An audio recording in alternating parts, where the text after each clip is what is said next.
Meu nome é Carmen. Naquele dia, a chuva caía lá fora com uma fúria incomum, espelhando o turbilhão dentro de mim. Eu tinha 16 anos e a vida parecia estar prestes a se despedaçar, mas não de uma forma dramática como nos filmes, e sim de um jeito lento, doloroso, como o apodrecimento de uma fruta esquecida. Minha mãe, Ana, era a personificação da gentileza. Seus olhos, de um castanho quente, eram capazes de suavizar qualquer tempestade. Meu pai, João, era um homem trabalhador, um construtor com mãos calosas e o sonho de deixar algo grande para nós. Nunca fomos ricos, mas o conforto de nossa casa simples era regado por um amor profundo e pela certeza de que sempre teríamos um ao outro. Eu, Carmen, era filha única, o centro de seus universos, ou pelo menos era assim que me sentia. Tudo começou a mudar quando Marcos, amigo do meu pai, reapareceu. Ele havia sumido há anos, depois de um rumor de uma briga por conta de uma herança distante que, na verdade, nunca se concretizou em valor significativo. Marcos era um homem de fala mansa e olhar inquieto, sempre com um sorriso que não chegava aos olhos. Minha mãe sempre desconfiou dele. Lembro-me de uma tarde, sentada na cozinha enquanto ela preparava biscoitos, o cheiro deles assando preenchendo o ar. Ele não presta, Carmen, ela disse, a voz baixa, enquanto amassava a massa com os dedos ágeis. Esse homem sempre teve um jeito de enrolar as pessoas, de ver vantagem em tudo. Seu pai é muito bom, muito ingênuo. Eu, na minha ingenuidade adolescente, achava que ela exagerava. Marcos trazia presentes, falava em projetos grandiosos e, o mais importante, parecia ter reconquistado a confiança de meu pai. João, com sua bondade inabalável, acreditava na redenção das pessoas. Ele via em Marcos não um oportunista, mas um amigo que precisava de uma nova chance.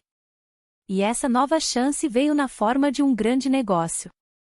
Era um projeto de construção ambicioso, apartamentos de luxo em uma área promissora da cidade.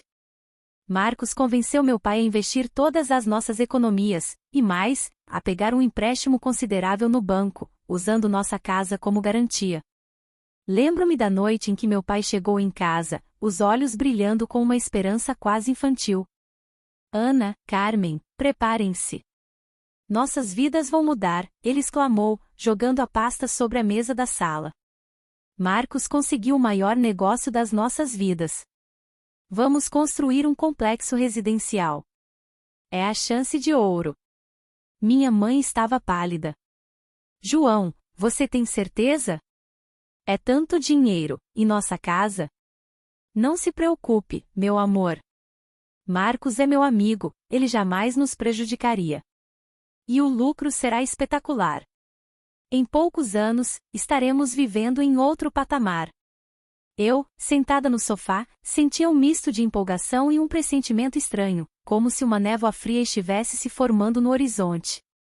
O entusiasmo de meu pai era contagiante, mas a apreensão de minha mãe era um peso no ar. No dia seguinte, eles foram ao banco. Horas depois, meu pai voltou com um semblante sério, mas ainda otimista. Minha mãe, no entanto, tinha os olhos marejados. É arriscado, Carmen, ela sussurrou para mim mais tarde, enquanto lavava a louça. Eu não consigo me livrar da sensação de que algo muito ruim vai acontecer. E ela estava certa.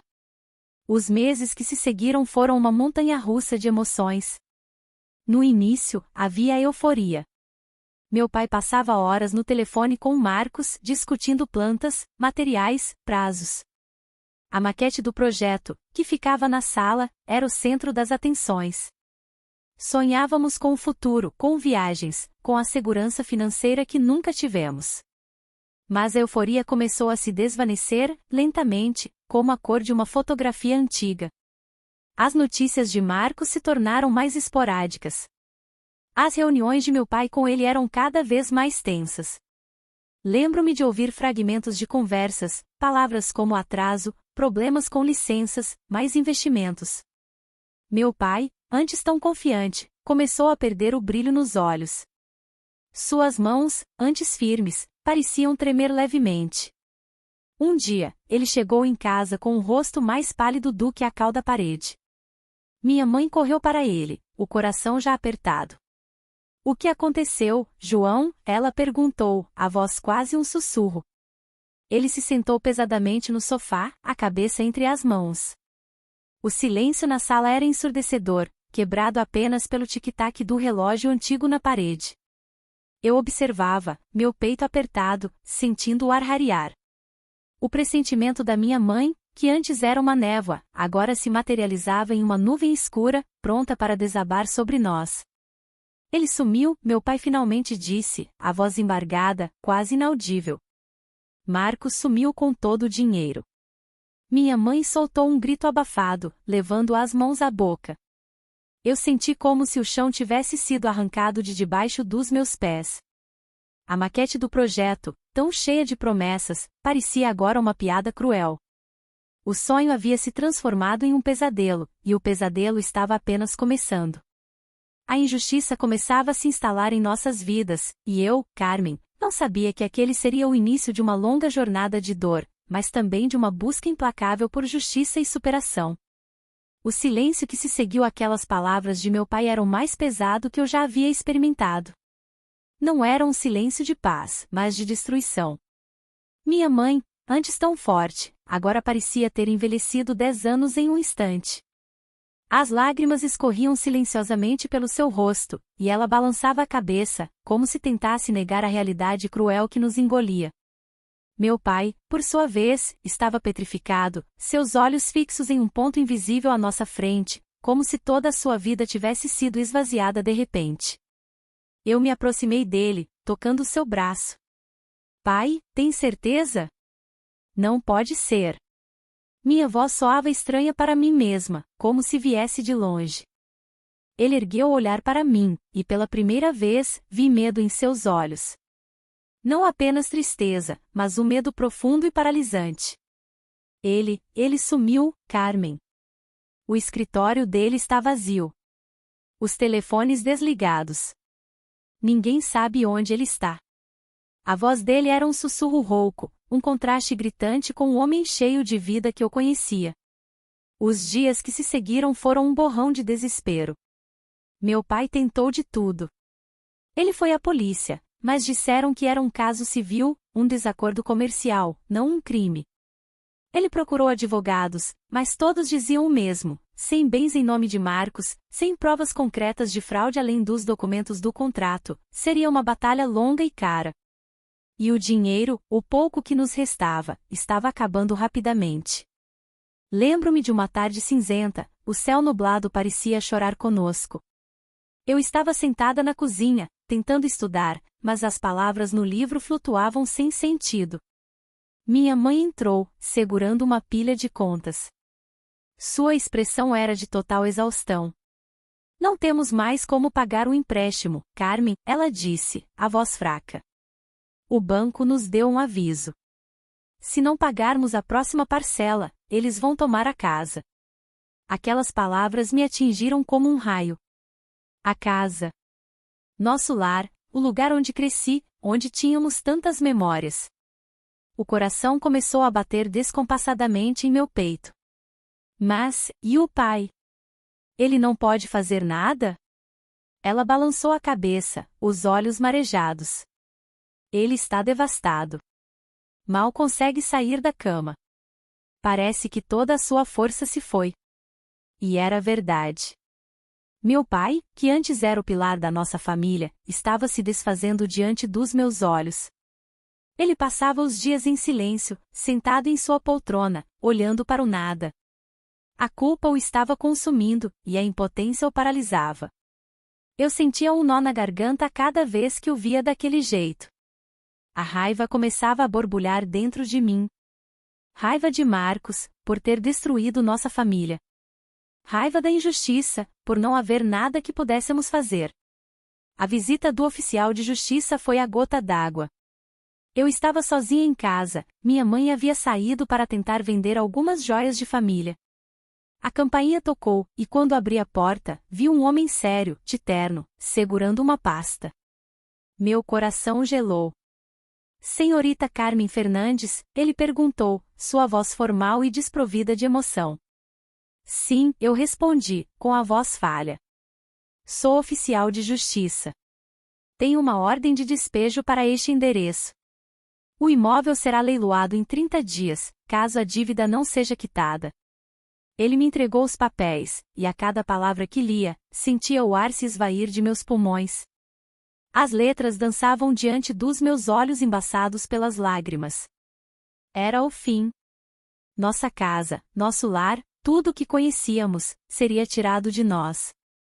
Quando meus pais voltaram, eu estava sentada no chão da sala, com os papéis espalhados ao meu redor. Minha mãe correu para mim, o rosto contorcido de dor.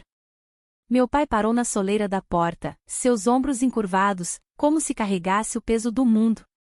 Eu sinto muito, meus amores, ele disse, a voz quebrada. Eu destruí tudo. Minha mãe o abraçou, as lágrimas caindo sobre seus ombros. Não diga isso, João. A culpa não é sua. É daquele monstro. Mas a culpa era um fardo pesado demais para ele carregar sozinho. Em menos de 2 semanas, meu pai teve um ataque cardíaco. Foi fulminante. Eu estava no hospital, segurando a mão da minha mãe, quando o médico nos deu a notícia. O mundo desabou de vez. Minha mãe chorava em soluços, e eu sentia um vazio avassalador em meu peito. Meu pai se foi, levado pela dor e pela vergonha. A imagem dele, tão confiante, tão sonhador, havia se transformado em uma lembrança dolorosa. A raiva que antes borbulhava, agora se transformava em um incêndio dentro de mim. Não era apenas a perda da casa, do dinheiro, mas a perda da segurança, da inocência, e agora, do meu pai. No velório, que foi simples e doloroso, observei as poucas pessoas que vieram. Minha mãe estava pálida e abatida, segurando minha mão como se sua vida dependesse disso. Foi nesse momento, diante do caixão de meu pai, que uma promessa silenciosa se formou em meu coração. Eu vingaria sua memória. Eu encontraria Marcos e faria com que ele pagasse por cada lágrima, por cada dor, por cada centavo que roubou, e o mais importante, pela vida do meu pai. Não sabia como, nem quando, mas a partir daquele dia, minha vida teria um único propósito: justiça. A semente da vingança havia sido plantada, e eu a nutriria com toda a minha força. A perda de meu pai transformou o vazio em meu peito em uma fogueira silenciosa, mas constante. Não havia espaço para luto na intensidade daquela chama. Tínhamos que sair da casa, e rápido. Os pertences que restaram, poucos e gastos, foram amontoados em caixas e levados para um pequeno apartamento alugado no subúrbio, cedido por uma prima distante de minha mãe. Era um lugar apertado, com cheiro de mofo e paredes finas que deixavam o barulho dos vizinhos entrar sem pedir licença. A cozinha era minúscula, o banheiro quase sem ventilação. Longe do conforto de nosso antigo lar. Minha mãe, Ana, estava irreconhecível. Seus cabelos, antes castanhos com alguns fios prateados, agora pareciam completamente brancos, como se a tristeza os tivesse descolorido. Os olhos, que antes brilhavam, estavam opacos e inchados de tanto chorar. Ela se fechou em si mesma, a dor do luto e da humilhação a consumindo. Eu, que antes era a filha protegida, me vi assumindo o papel de pilar da família. Mãe, a gente vai sair dessa, eu repetia, embora no fundo, minha voz tremesse. Vou conseguir um emprego. Vamos nos reerguer. Ela apenas assentia, um aceno fraco, sem convicção. Eu sabia que ela precisava de tempo, mas o tempo era um luxo que não tínhamos. A cada dia, a imagem de Marcos, com seu sorriso falso e seu olhar evasivo, se tornava mais nítida em minha mente. A injustiça era um veneno que corria em minhas veias, e a vingança era o único antídoto que eu conseguia enxergar. A primeira coisa que fiz foi procurar trabalho. Não importava o que. Eu precisava de dinheiro para sobreviver, para cuidar da minha mãe, e para começar minha busca. Consegui um emprego em uma pequena padaria, limpando mesas e atendendo clientes. As horas eram longas, o salário irrisório, mas eu trabalhava com uma determinação que assustava até a mim mesma. Cada trocado que guardava era um tijolo na construção do meu plano. À noite, depois do trabalho, enquanto minha mãe dormia, eu me dedicava à minha outra missão. Eu pesquisava. Usava a biblioteca pública, os computadores antigos e lentos, mas que me davam acesso a um mundo de informações. Queria saber tudo sobre Marcos. Seu nome completo, data de nascimento, possíveis endereços, qualquer rastro. Eu sabia que ele havia mudado de nome algumas vezes, mas não havia mudado sua aparência. Com a internet, consegui encontrar fotos antigas, notícias de jornais de cidades pequenas onde ele já havia morado. O mundo parecia menor quando se tinha um objetivo tão claro. Descobri que Marcos Carlson tinha um longo histórico de golpes. Pequenos no início, envolvendo dívidas não pagas e promessas vazias. Depois, fraudes maiores, sempre com a mesma assinatura, seduzir a vítima com uma proposta irrecusável e desaparecer com o dinheiro. Ele era um camaleão, capaz de se adaptar a qualquer ambiente, de conquistar a confiança das pessoas com facilidade. Minha raiva se transformava em uma fria e calculista determinação. Eu não queria apenas encontrá-lo. Eu queria entender como ele operava, como ele conseguia enganar as pessoas. Comecei a estudar o universo financeiro, os contratos, as brechas legais. Fui a palestras gratuitas sobre investimentos, embora não tivesse um centavo para investir. Lia livros sobre economia, sobre direito. Eu me tornei uma esponja, absorvendo cada pedaço de informação que pudesse ser útil na minha futura jornada. Uma tarde, eu estava na padaria, exausta, limpando o balcão. Um senhor idoso, de cabelos grisalhos e óculos na ponta do nariz, entrou e pediu um café. Ele era cliente frequente e sempre gentil. Chamava-se Dr. Garcia, e era um advogado aposentado, conhecido no bairro por sua sabedoria e por nunca negar um conselho a quem precisava. Vejo que anda muito pensativa, minha jovem, ele comentou, enquanto eu servia o café. A vida tem-lhe pesado, não é? Eu hesitei por um momento, mas a necessidade de desabafar, de compartilhar o fardo que eu carregava, era imensa. Contei a ele, em poucas palavras, a história da minha família, da traição de Marcos, da morte do meu pai e da perda de tudo. Ele me ouviu com atenção, seus olhos fixos em mim, sem interromper. Quando terminei, o Dr. Garcia pigarreou. Carmen, você está em uma situação difícil, sem dúvida. Mas a vingança, por mais que pareça um caminho, é um fardo pesado. Ela pode consumir você por completo. Eu não consigo pensar em outra coisa, doutor, eu confessei, minha voz embargada. Meu pai, ele não merecia isso. Ele suspirou, tomando um gole de café. Entendo sua dor. Mas a verdadeira justiça nem sempre se manifesta na forma de retribuição, mas sim na reconstrução. Pense nisso. Se você usar toda essa energia apenas para destruir, o que restará de você? Suas palavras me fizeram refletir, mas não diminuíram minha sede de justiça. Eu não queria destruir Marcos fisicamente, mas eu queria que ele sentisse a mesma dor, a mesma humilhação que ele nos causou. Queria que ele perdesse tudo, assim como nós perdemos. Eu preciso encontrá-lo, doutor, eu disse, com convicção. Preciso que ele pague. E preciso fazer minha mãe sorrir de novo. O Dr. Garcia me olhou por um longo momento, e um pequeno sorriso surgiu em seus lábios. Você tem um espírito forte, Carmen. Muito forte. Se precisar de algum conselho legal, ou apenas de uma conversa, sabe onde me encontrar. Aquele encontro me deu um novo fôlego.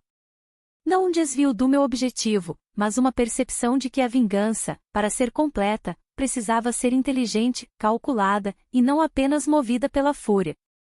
A semente da vingança havia sido plantada, e agora, ela começava a germinar, alimentada não apenas pela raiva, mas também por uma necessidade urgente de renascer das cinzas.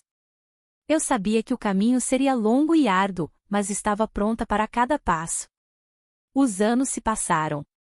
Cada dia era uma batalha, mas também um degrau. A padaria foi meu ponto de partida, mas não meu destino. Eu absorvia tudo.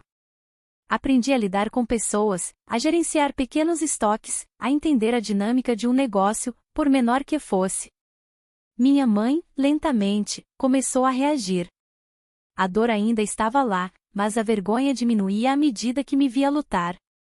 Ela voltava a cozinhar, a cuidar das plantas murchas que eu tentava manter no parapeito da janela. A vida, de alguma forma, começava a readquirir cores, ainda que em tons pastéis. Meu salário na padaria não era suficiente. Eu precisava de mais. Comecei a fazer bicos, aulas particulares de reforço para crianças, digitação de documentos para escritórios pequenos, qualquer coisa que gerasse uma renda extra. Cada real era guardado com muita disciplina. Meu objetivo não era acumular riqueza, mas sim construir um capital para o meu plano. E para isso, eu precisava de conhecimento. As visitas à biblioteca se tornaram rotina.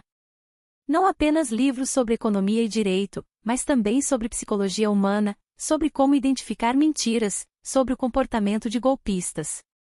Eu me aprofundava nas minúcias do mercado financeiro, nos mecanismos de proteção legal e nas falhas que permitiam fraudes. Sentia que estava construindo uma armadura, peça por peça, para a batalha que viria. O Dr. Garcia continuou sendo um mentor discreto. Ele não me incentivava à vingança, mas compreendia a necessidade de justiça que me impulsionava. Oferecia-me livros de direito, discutia comigo casos complexos, e me dava conselhos práticos sobre como construir um perfil profissional sólido. A melhor vingança, Carmen, ele me disse uma vez, enquanto tomávamos café na padaria, é o sucesso. É mostrar que você é capaz de se reerguer, mesmo depois de ser derrubada. Use a sua dor como combustível, não como corrente. As palavras dele ecoavam em minha mente. Eu não queria ser consumida pela raiva. Queria usá-la como um motor. Aos 20 anos, decidi que precisava de mais do que bicos e empregos simples. Eu precisava de uma carreira que me desse as ferramentas e o conhecimento para ir atrás de marcos. Com muito esforço e sacrifício, estudando cada minuto livre, consegui uma bolsa parcial em uma universidade noturna, para o curso de contabilidade. A escolha não foi por acaso. Era um curso que me daria a base para entender o fluxo de dinheiro, a complexidade dos balanços e a identificação de irregularidades financeiras. Os anos da faculdade foram exaustivos. Eu trabalhava durante o dia, estudava à noite, e nos fins de semana, me dedicava à pesquisa sobre marcos. Dormia pouco, mas a cada aula, a cada livro, a cada descoberta sobre o mundo das finanças, sentia que estava mais perto do meu objetivo. Minha mãe, vendo minha dedicação, também encontrou um novo propósito. Ela começou a fazer doces e salgados para vender, ajudando com as despesas e recuperando um pouco de sua antiga alegria na cozinha. O dia da minha formatura foi um marco. Minha mãe estava lá, com um sorriso verdadeiro que eu não via em seu rosto há muito tempo. Segurando o meu diploma, eu senti uma força imensa. Não era apenas um pedaço de papel, era a prova de que eu podia ir além da dor, que a injustiça não me quebraria. Eu era Carmen, e eu estava pronta. Com o diploma em mãos, o mercado de trabalho se abriu um pouco mais. Consegui um estágio em uma grande auditoria financeira. O ambiente era frenético, exigente, mas eu prosperava sob pressão. Meu olhar atento para detalhes, minha ética de trabalho incansável e minha sede por conhecimento me destacavam. Em pouco tempo, fui efetivada e comecei a subir na hierarquia. Aprendi sobre investigação de fraudes, sobre lavagem de dinheiro, sobre as artimanhas usadas por pessoas como Marcos para esconder seus rastros. Era como um treinamento de campo para minha própria missão. A cada novo caso que eu investigava, a cada padrão de fraude que eu identificava, sentia que estava me aproximando do meu alvo. Marcos era um fantasma, mas um fantasma com uma assinatura. Eu o estudava como um predador estuda sua presa. Sabia que ele continuava aplicando golpes, movendo-se entre cidades, mudando de identidade, mas o padrão se repetia. Durante um desses casos, trabalhando em um projeto de análise de risco para uma empresa de investimentos, tive acesso a um banco de dados gigantesco de transações financeiras. Meus dedos percorriam a tela, filtrando nomes, buscando padrões. E então, aconteceu. Um nome, um endereço, uma sequência de movimentações financeiras. Algo pulsou dentro de mim. O nome era diferente, mas os detalhes, o tipo de transação, o fluxo de dinheiro. Era ele. Marcos. Senti um arrepio percorrer minha espinha. A raiva, antes uma fogueira silenciosa, agora se transformava em um rugido. Mas não era um rugido de desespero, e sim de controle. Eu o tinha. A presa estava em minha mira. A descoberta do rastro de Marcos não foi um acaso, mas o resultado de anos de preparação meticulosa. Eu havia me tornado uma especialista em rastrear dinheiro, em identificar padrões de fraude que escapavam à maioria dos olhos. Ele estava atuando em uma cidade litorânea no Nordeste, sob um novo nome, Michael Ross, envolvido em um esquema de investimento imobiliário que me soava terrivelmente familiar. A ironia era cruel, ele usava a mesma tática, o mesmo discurso, a mesma promessa vazia. Meu coração batia forte, mas a raiva não me cegava. Ela me impulsionava. Eu não poderia simplesmente confrontá-lo. Eu precisava desmascará-lo de uma forma que o atingisse onde mais doía, em sua liberdade e em sua reputação, tirando dele o que ele mais valorizava, a capacidade de enganar. E para isso, eu precisava de provas irrefutáveis. Pedi uma licença de meu trabalho, usando a desculpa de um problema familiar grave. Minha mãe, que havia percebido minha crescente intensidade, apenas me olhou com uma mistura de apreensão e esperança. Vá, minha filha. Mas prometa-me que você ficará bem. Cheguei àquela cidade com um plano detalhado. Marcos, ou Michael, morava em um condomínio luxuoso, um reflexo do dinheiro roubado de outras vítimas. Ele mantinha a fachada de um empresário bem-sucedido, organizando eventos de lançamento de seus projetos em hotéis 5 estrelas. Minha primeira semana foi de observação. Eu o seguia, estudava seus hábitos, suas rotinas.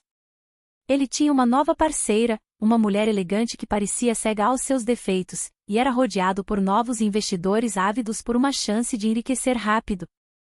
Ver Marcos sorrindo, desfrutando de uma vida de luxo às custas da dor de tantos, revivia a ferida em meu peito. A imagem do meu pai, definhando no sofá, e a de minha mãe, com os olhos sem vida, me davam a força para seguir em frente. O próximo passo era me infiltrar. Criei uma nova identidade, a de Helena Bailey, uma investidora interessada em grandes negócios imobiliários, com uma história de sucesso convincente e, é claro, dinheiro para investir. Parte do meu capital, resultado de anos de trabalho árduo e economia, seria usado como isca. Era um risco, mas um risco calculado. Consegui um contato com um dos assessores de Marcos e marquei uma reunião.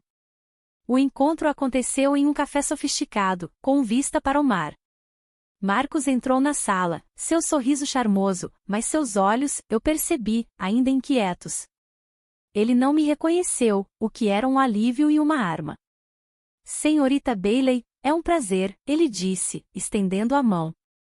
Sua voz era a mesma, suave e envolvente, a voz que havia enganado meu pai. Eu apertei sua mão, sentindo um calafrio. Por dentro, fervia, mas por fora, eu era a investidora astuta e confiante que eu me propus a ser. O prazer é meu, Sr. Ross. Ouvi muito sobre seus projetos e estou bastante impressionada. Ele começou a descrever seu novo empreendimento, um resort de luxo. As palavras saíam de sua boca com a mesma facilidade e falsidade de anos atrás. Eu ouvia com atenção, fazendo perguntas pontuais, demonstrando interesse, mas também uma cautela estratégica que o fazia se esforçar para me convencer. Para um projeto dessa magnitude, precisamos de garantias sólidas, eu disse, em determinado momento, observando sua reação. Não quero ser grosseira, mas o mercado está cheio de oportunidades que se revelam vazias. Ele riu, um riso forçado. Compreendo perfeitamente sua preocupação, senhorita Bailey. É por isso que faço questão de mostrar a solidez de nosso empreendimento. Nossos contratos são impecáveis, e cada passo é monitorado por uma equipe jurídica experiente.